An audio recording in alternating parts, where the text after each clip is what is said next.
From the People's Democratic Party to the Nigerian Labour Congress, they're calling for a rally, a protest of sorts.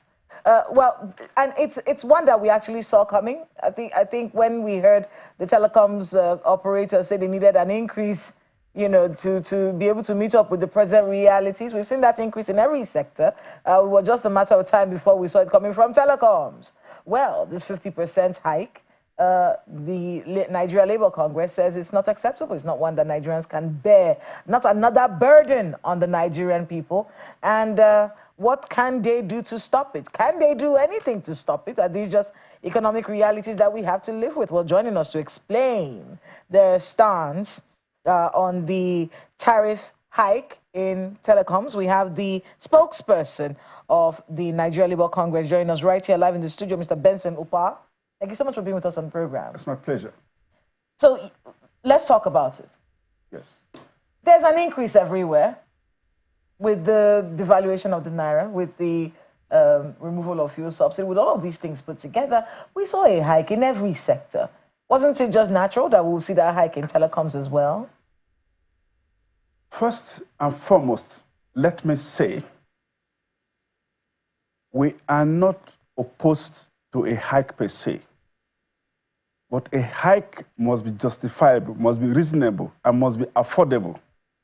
And we have to come with consultations with critical stakeholders. It's a position, and that is not asking for too much. And in any case, who is the victim in all this? Electricity slapped us with 250%. Mm-hmm. Then added more on top after that. Now we have the telecom sector coming with 50%, and all of that. For goodness sake, where does that leave the ordinary Nigerian? What is the need for the ordinary Nigerian? Can we really afford this? And is this the renewed hope that we are short of? Well, let me tell you something here. People make so much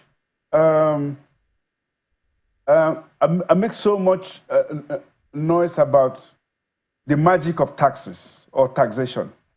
But I tell you this, while taxes could bring more revenue to government, it is one thing to apply those taxes well. But beyond that, it is tempting to start taxing. The initial times, people might pay, but if there is no productive base in the final analysis, what you will find will be a stunted nation, a dead nation, because there will be nothing left to tax. Have we looked at our roots to see whether we can carry this tax burden? Because I tell you this, what we're seeing are corporate taxes. Mm.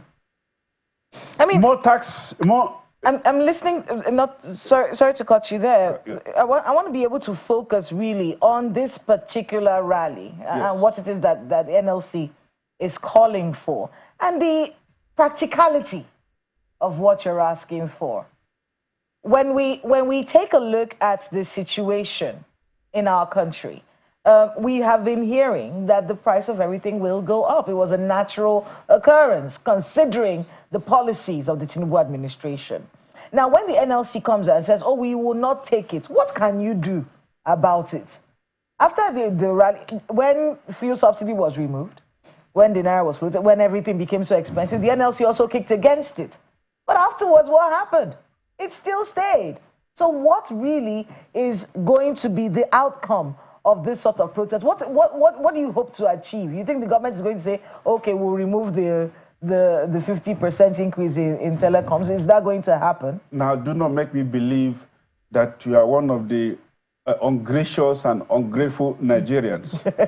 I tell you. Ungrateful because we ask questions. I tell you this. Yes. At the risk of sounding immodest, and even if it is immodesty, let it be. But for the Nigerian Labour Congress, you probably will be paying 3,000 naira per liter of petrol. Okay. Whatever any of you might think of us or about us, we have been playing our role.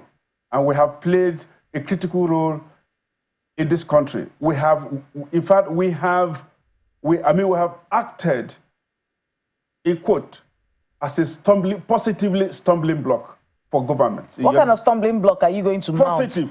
For these telecoms? In this instance, I tell you this. We're going to start with peaceful rallies. Okay. And if those peaceful rallies do not work, we will escalate our actions. And our actions are going to be reasonable and within the ambit of the law. They're going to be peaceful, but I tell you, they're going to be effective. They're going to be mass actions, the type you probably have not seen before. So, and I tell you this at this point in time, let me remind the Communications Commission. And let me generally speak to the issue of the regulatory commissions that do not protect the citizens. They rather protect corporate greed. We have Communications Commission. The Communications Commission was supposed to have checked this, was even supposed to have held consultations, but it gave approval without consultations, without reasonable consultations. In any case, I'm not aware that they spoke to us. I'm not aware that they spoke to anybody. But in any case, hold on a second. What the communications, what the NCC said was, based on their negotiations and meetings that they had, they were able to reduce it from 100% increase. Hold on a second. Reduce it from 100% increase to 50%. But that's not what the point is. You're preaching to the choir when you tell Nigerians things are hard and we are going to fight against it. That's preaching to the choir. We understand that. My issue is, over the years, when electricity tariff, when the banding was done, band A, band B, and we were put into bands, and the price went up 250%, we heard the NLC come out and say, oh, this is terrible, we don't want this to happen, we will do everything to make sure that it doesn't happen. Look at where we are now. Increase in electricity tariff, yet poor electricity supply. We didn't get the promise that was given to us, and the NLC hasn't said anything about it since then. Now, with telecoms now, you're doing the same thing. That is not true. Okay. First and foremost, do not distort history. Okay. This is living history. We were on the street. We shut down the entities in the sector. We had a meeting with the leadership of the National Assembly, chaired by the Senate President. In that meeting was the Honorable Minister of Power. At that meeting, the leadership of the National Assembly told us, wait, we're on top of the game, we're dealing with the issue. Or in fact, that the problem was solved, okay? But of course, it wasn't solved, but we took them for their word, okay? But even after then, we still protested. We said, this was not reasonable. You will not have this kind of increase anywhere in the world. The IMF, the World Bank, that push for these mindless increases, they will not have this happen in Washington. They will not have this happen in Paris or in London or in Berlin. So, but they push this on us because we are a shithole country, shithole people, okay? What can they do? So they keep on emasculating us through stupid taxes. And I tell you, it will come to a point whereby people can't pay and they won't pay. So what will be the demand, this rally? You want the tariff increase removed totally? What will be the demand? What do you think the Nigerian people would want that this rally would give them? This rally, as much as possible, is to halt this mindless tariff increase. So halt it. Halt, stop it. Okay. Halt it. Stop it in its tracks. And if by any chance there has to be an increase at all, 5%, given the fact of our situation that there has been an increase across board. 5% will be okay. But now to say 50%. You see, Ibn Khaldun says, when taxes are low, more people pay. When more people pay than when you have high taxes, okay? And it is reasonable. So I tell you this is not going to work. Where will the ordinary Nigerian be left at the end of the day? When you have energy tariff, 250, everybody is groaning. The manufacturers are groaning. The big-time consumers are groaning. Middle-class people are groaning. The ordinary people on the street can't even afford to turn on the switch in their sitting rooms. Is this the better life that we all aspire to? And in any case, you have a situation whereby you have energy entities marketing their inefficiencies, their inadequacies. Okay? They should be projecting their power, positive power, and not negative power. That because I have light, I have to suffer for it. No, I should benefit from it and not pay for this. And the telecoms now have followed suit. We do not know which sector or subsector will come next. Where does that leave you and I? Is this what we asked for? Should this continue? And in any case, even as I listen to your innuendos, your derogatory remarks and all of that, about NLC, but I forgive you for today. Another day, I'll take you on it. I tell you this. What was NLC has done this bit and it's going to do it. What was derogatory about it? We need to find out. Listen, I get it sometimes, you know. People, when you feel like you're doing a lot of things, and the people who you're doing it for may seem a little ungrateful. Hold on a second. Let me answer now. Say you harassed me. Let me answer you. You see, the thing is, when we see the NLC stand up and say, oh, we don't want this, this is wrong, we agree. But then afterwards, we have to be circumspect here. Afterwards, we still see the things that they said they don't want. We still see those things continue. I don't know if you get where I'm coming from on this. No, I do not get where you're coming from. Okay, you say I don't want electricity. Hold on. You say you don't want the electricity hike. Yes. Then you protest. Then we all support you for the protest. Then after a few weeks, the hike still continues. Do you understand where I'm coming from now? So it feels as though, yes, you've done a push, you've done a protest, but then the thing that you said you don't want, and that is bad for the Nigerian people, is still perpetrated on the Nigerian people. So it begs the question, okay, so what was the protest about? I don't know if you get where my point is. Now, let me just explain something to you. First and foremost, the right that is available to the Nigerian Labour Congress or the Trade Union Congress to protest, that right is available to you. It's not abridged. It's open to you. But a situation I'm coming. Hold on, I think we are running out of time a little bit, but my colleague, you can get back to that answer later. My colleague in Lagos has a few questions, just so that he can get his questions in before we run out of time. Go ahead, Ayo. Thank you, Kayla. Honorable, beg your pardon, comrade, I understand, you know, the challenge that sometimes it will seem like people don't understand where labor is coming from time to time, given, you know, the challenges that people are experiencing and how perhaps they have experienced labor before. In one of the interventions of the Nigeria Labour Congress in the past was to address the challenges of transportation in Nigeria, and they created what they call the Labour City Transport Services Limited at the time. I don't know if that organization still exists.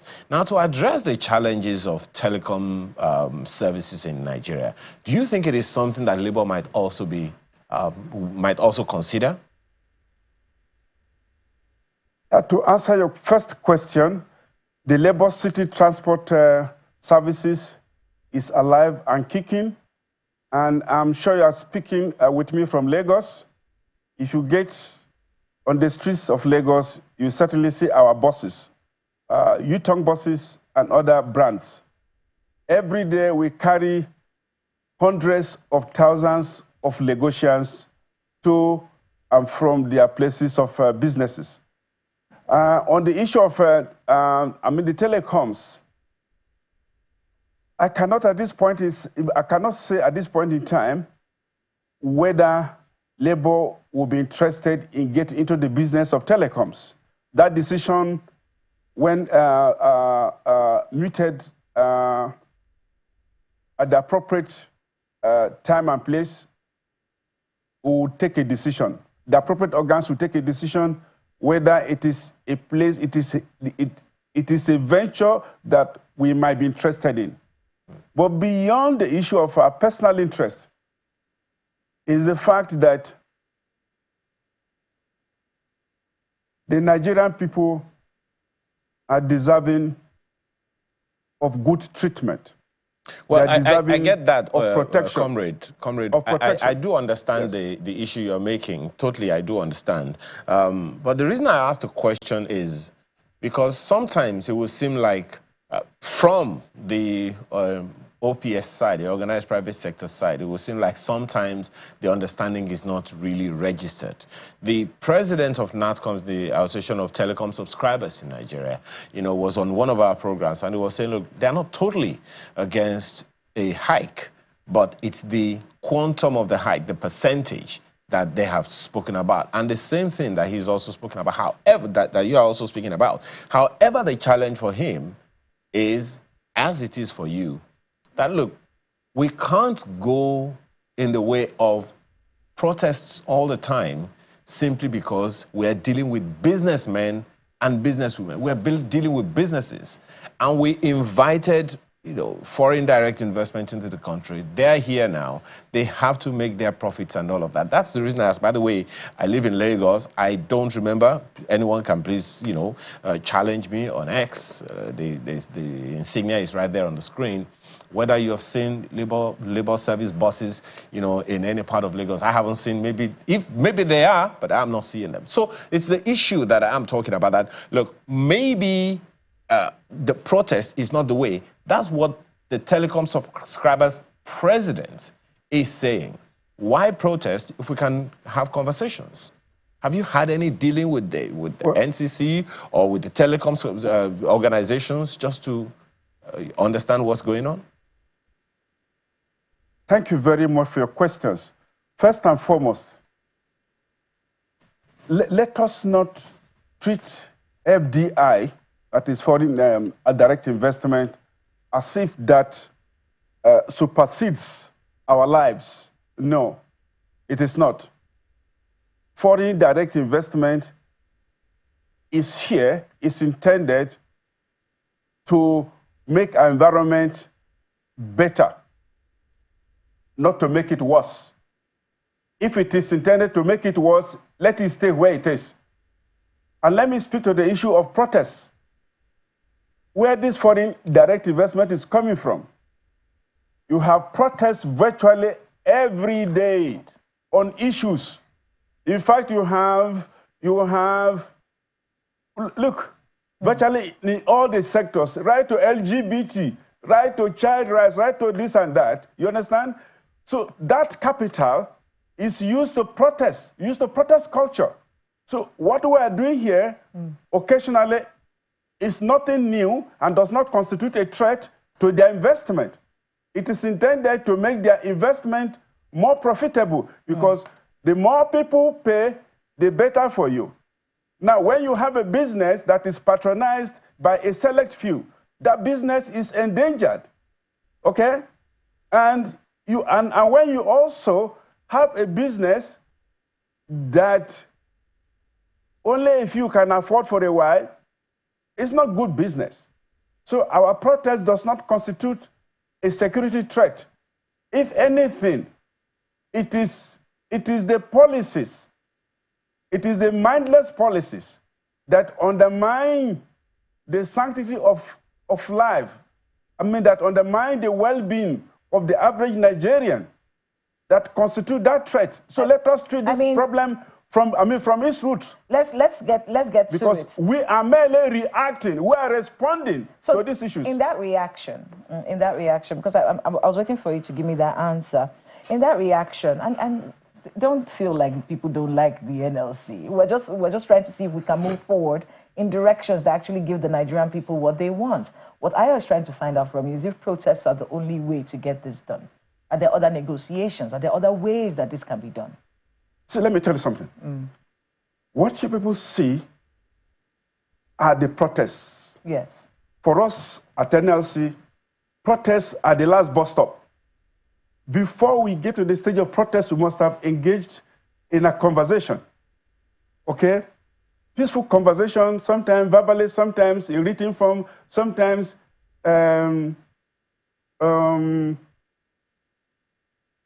offside meetings and all of that. Yeah. In the sidelines of meetings and all of that.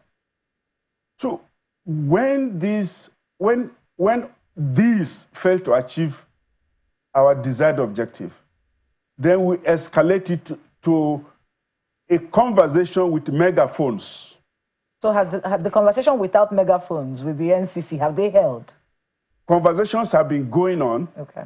We have been saying, in fact, if you are as late as 22nd of January this year, okay, we said, do not, we are contemplating an increase, do not do it. I'm referring to a document which you can Google and whatever. Yeah. But before that, we have been saying, no, don't do it. What was their response when you told them this? NCC, I have just challenged them. I've just said that NCC, NEC, and virtually all the regulatory agencies protect corporate greed. They do not protect the consumers. Okay? Let them come and show us how they have protected the consumers that are supposed to protect. Yeah. I mean, it's going to be a very interesting... And it is sinful. It's sinful. And if they're going to carry on like this, we will call for their disbandment because we don't need them. If you can't protect us, don't be there. Yes. The FC, before we go on to business, you know, there's a Consumer Protection Council. I want to be able to look at the relationship between the Nigerian Labour Congress and the Consumer Protection Council.